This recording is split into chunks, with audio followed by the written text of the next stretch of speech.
Aujourd'hui, on va voir un peu un deuxième problème d'optimisation. En fait, si dans ce cas-là, on a choisi d'avoir un demi-cercle, en fait, de rayon 1, et puis, ben voilà, en fait, si j'ai un rectangle dedans, etc. Puis, voilà, le C et le D appartiennent, en fait, au cercle.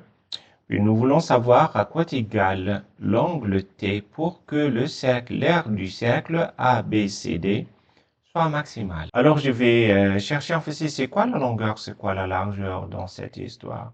Donc là, je vais dire, bon, voilà, en fait, c'est de là à là, c'est la longueur du rectangle. Puis d'ici jusqu'à ici, donc là, c'est la largeur. Maintenant, en fait, si nous savons bien, en fait, si que, ben voilà, en fait, si je prends ici un rectangle, donc là, l'aire, en fait, c'est égal à combien, en fait, si l'aire du rectangle. Donc là, ABCD. C'est égal à combien en fait si je l'appelle ici A. Donc là est égal à longueur fois largeur. Et en fait si, donc là je vais calculer ce A, donc là est égal à combien. Maintenant vous voyez en fait si que la largeur, je peux l'écrire en fait si que la largeur est égale à, puisque j'ai ici en fait si le rayon est égal à 1, maintenant en fait si je peux donner en fait si la largeur est égale à signe de T. Et donc là, de là à là, en fait si ça c'est cos, hein, cos de T.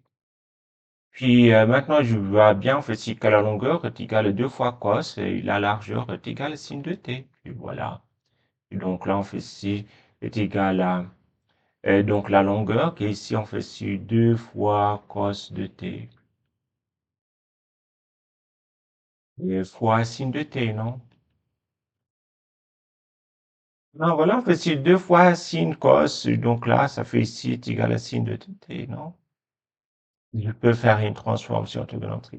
Là, on a trouvé en fait si notre fonction objective qui est ici je vais l'appeler en fait si, donc là c'est a de t est égal à sinus de 2t. Maintenant, une fois qu'on a trouvé en fait si la fonction objective, ça c'est ma fonction objective.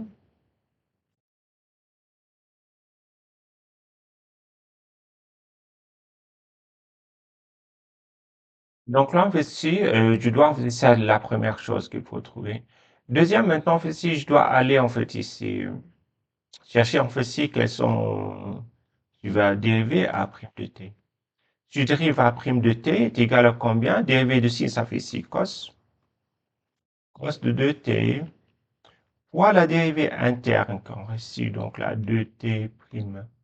Et donc est égal à 2 cos de 2t, non?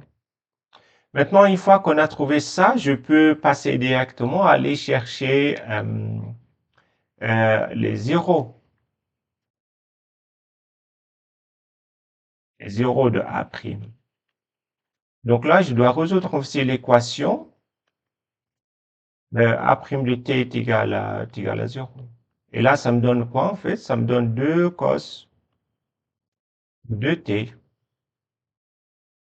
est égal à combien en fait ici? Donc là, est égal à 0. Ben voilà, en fait, une fois qu'on a fait ça, donc je peux aller, euh, donc une fois qu'on a trouvé que cos de 2t, 2 cos de 2t est égal à 0. Maintenant, je peux diviser par 2, ça me donne que cos de 2t a égal à 0. Maintenant, qu'est-ce que je dois faire? Alors, je dois résoudre ça. Ça me donne en fait si donc là que 2t égal à combien en fait ici? Donc là est égal à 2. Donc là, en fait, si 2t est égal à, puisque cos est égal à 0, donc j'ai ici en fait si, ben voilà, en fait si j'ai un 0, ça c'est cos de pi sur 2, non? Donc là, je vais faire ici est égal à pi sur 2 plus k de pi. Et puis, ou bien 2t est égal à combien? Est égal à moins pi sur 2 plus k de pi. Revenons en fait si donc là à notre sujet. Donc, mais je vois en fait si donc là que ce T-là, que j'ai ici en fait si ce T-là, il appartient en fait si à 0 pi sur 2, non? Il ne peut pas aller plus loin que pi sur 2, non? Sinon, j'aurais pas un rectangle, hein. Donc là, ça devient un peu, ben voilà.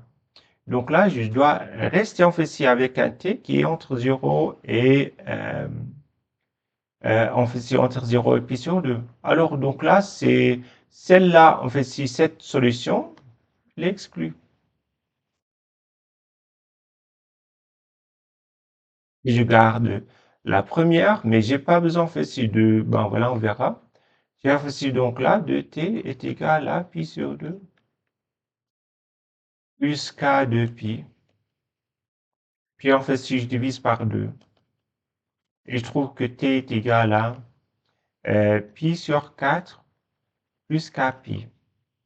Ben, voilà, en fait, si donc là, les valeurs de t, en fait, si j'ai ici un t1 est égal à pi sur 4, là, je peux l'accepter parce qu'il est dans le domaine. J'ai maintenant fait si un T2 est égal à, je peux aller plus loin, j'ajoute un pi.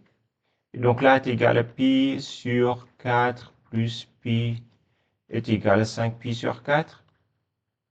Et là, c'est exclu. D'accord? Parce qu'il dépasse, il dépasse le domaine en fait si de t qui est entre 0 et pi sur 2. Et voilà, en fait, si, donc là, on a trouvé en fait si un t qui est égal à pi sur 4. Et donc là, c'est pour cette valeur-là.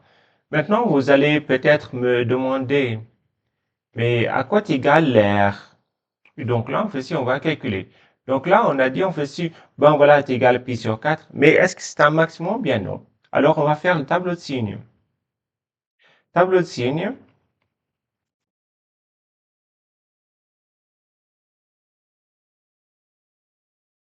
Euh, donc, la tableau de signes, en fait, si je vais prendre ici un t qui est comprise entre un t qui est entre 0 et pi sur 2. Puis j'ai ici en fait ici cos 2 cos de tt, 2 cos de t. Et puis en fait ici donc là, on a dit que il s'annule en pi sur 4. Et puis j'ai en fait ici donc là c'est a de t. On verra. Donc il s'annule ici.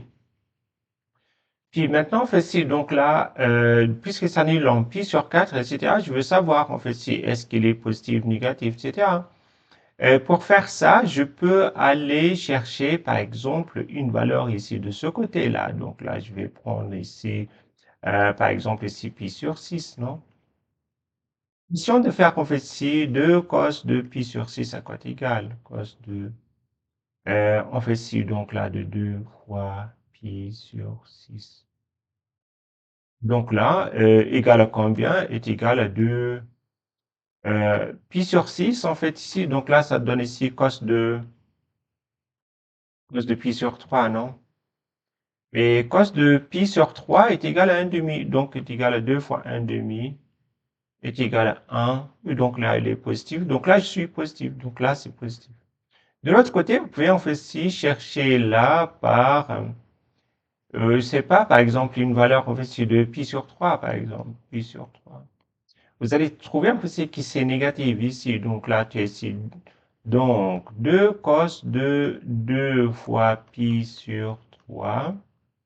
Et là, en fait, si, donc là, vous voyez que ça, il est négatif. En fait, si, donc là, j'ai ici un pi sur 3. J'ai le cercle trigonométrique de cette forme-là. J'ai ici un pi sur 3. Ici, donc là, j'ai un 2 pi sur 3. Donc, il est négatif, etc. Si j'ai ici, en fait, c'est pi sur 3, donc ça me donne un demi. Là, ça me donne moins un demi. Et donc là, ça fait ici combien? 2 fois moins un demi. Et donc là, en fait, c'est égal à moins un qui est négatif. Donc là, en fait, si j'ai négatif, donc là, j'ai ici un maximum. Donc, j'ai ici un max. Et voilà, en fait, si j'ai un maximum, on peut calculer l'air, en fait, ici. Donc là, Donc, on peut déjà en fait se dire qu'on a un maximum. D'accord? Donc, j'ai ici A max. Ça correspond en fait ici à combien en fait si AT est égal à pi sur 4. Mais A max est égal à combien? Et donc là, en fait, si je prends ici la fonction A de x, A de t. Alors A de t est égal à sinus de 2t. Donc, est égal à sinus de 2t. Mais sinus de 2t est égal à combien? Est égal à sin de la 2 fois pi sur 4 égal à combien? Et donc là est égal à 2 fois pi sur 4, c'est égal à pi sur 2, donc est égal à 1. Bizarrement, non? Et donc là, en fait, si j'ai ici, on peut dire que A max est égal à 1. C'est-à-dire,